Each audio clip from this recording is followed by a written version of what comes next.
Hello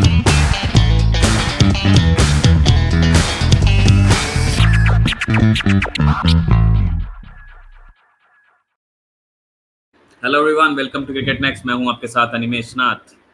एक player जिनका नाम है शुभमन गिल, वो अपनी शतकीय पारियों के लिए ज़्यादातर चर्चा में रहते हैं, अपनी धुआंधार बैटिंग के लिए ज़्यादा चर्चा में रहते हैं, लेकिन इस बार वे अपनी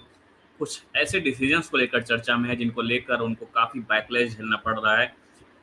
world cup T twenty world cup 2024 में जब इंडिया की ए टीम गई थी, वहां पर जैसे टी20 वर्ल्ड कप जीता और भारत ने खिताब जीता, उसके बाद एक बी टीम जिम्बाब्वे दौरे पर भेजी गई और वहां कप्तान बनाया गया शुभमन गिल को।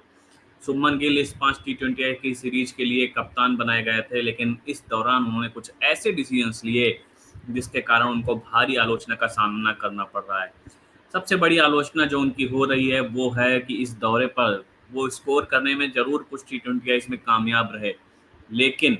उनका स्ट्राइक रेट 120-130 के बीच का रहा, जिसके कारण उनको काफ़ी आलोचना का सामना करना पड़ रहा है। वे लगातार फ्लॉप साबित हुए। एक तरीके से टी20 ओपनर को जिस तरीके से बैटिंग करनी चाहिए थी, वो कहीं न कहीं मिसिंग रहा शुभमन की बैटिंग में। इसके अलावा शुभमन ने इस पूरी टी20 सीरीज में कुछ ऐसे डिसीजंस लिए जिसको लेकर भी उनकी काफ़ी आलोचना हो रही है। एक जो सबसे बड़ी बात थी वो थी ओपनर अभिषेक शर्मा को वन डाउन भेजना जब यशस्वी जायसवाल टीम में शामिल हो गए। यशस्वी जायसवाल जैसे ही वर्ल्ड कप कैंपेन से पूरा खत्म करके स्टार्टिंग के 2 टी20 मिस करते हुए जब तीसरे टी20 से इंडियन साइड में शामिल हुए, तो वहां पर जो उनको टीम में जगह जरूर दी गई, लेकिन अभिषेक शर्मा को वन डाउन भेजा गया, जबकि इससे पहले शुभमन खुद वन डाउन बैटिंग कर चुके हैं और जिस तरह का शुभमन का स्ट्राइक रेट था, उस हिसाब से अभिषेक शर्मा ने जब दूसरे टी20 में एक बेहतरीन सेंचुरी मारी थी और 200 के ऊपर का स्ट्राइक रेट उनका था उस सेंचुरी के दौरान, तो फिर कहीं ना कहीं सबसे बड़ा जो प्रबल दावेदार माना जा रहा था एज एन ओपनर वो थे अभिषेक शर्मा, लेकिन शुभमन ने अपने आप को प्रमोट करते हुए कहीं ना कहीं अपनी जगह एज एन ओपनर पक्की रखी और अभिषेक शर्मा को वन डाउन भेजा और वो उसके बाद फ्लॉप साबित रहे। तो ये कहीं न कहीं एक बड़ा मुद्दा रहा, जिसको लेकर शुभमन की आलोचना हुई कि उन्होंने अपने आप को प्रायोरिटाइज़ किया। इसके अलावा एक और बड़ी चीज़, जब यशस्वी जायसवाल कहीं न कहीं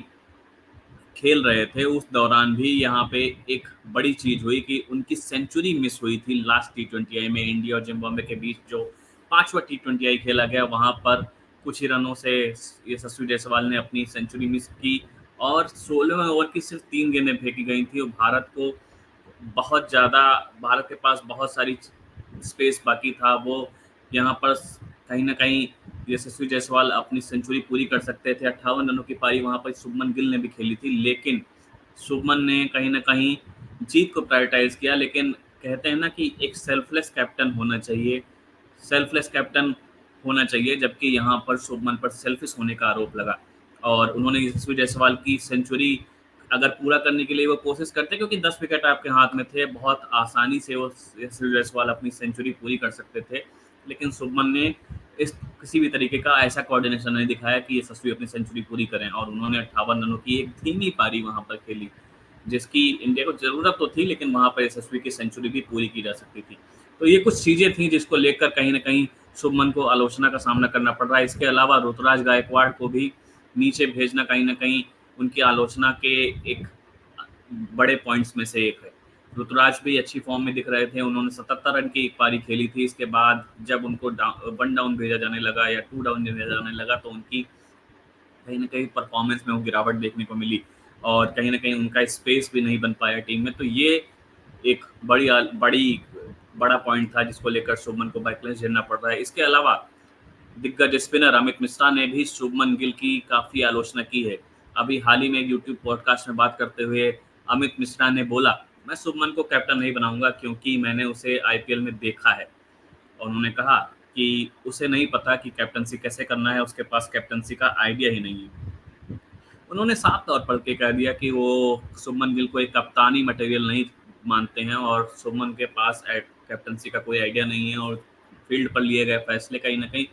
उतने असरदार साबित नहीं होते जो कि होने चाहिए। तो इस तरह की चीज़ों के साथ शुभमन गिल को दो चार होना पड़ रहा है और शुभमन गिल अभी काफ़ी बैकलैश का सामना कर रहे हैं और कहीं न कहीं उनको अपने डिसीज़न में कुछ चेंजेस करना चाहिए था, क्योंकि कप्तान की सबसे बड़ी भूमिका यही होती है, कप्तान की सबसे बड़ी ज़िम्मेदारी होती है कि वो सेल्फिश ना होकर, सेल्फलेस होकर क्रिकेट खेलें और फील्ड में अपनी टीम के साथ मौजूद रहें।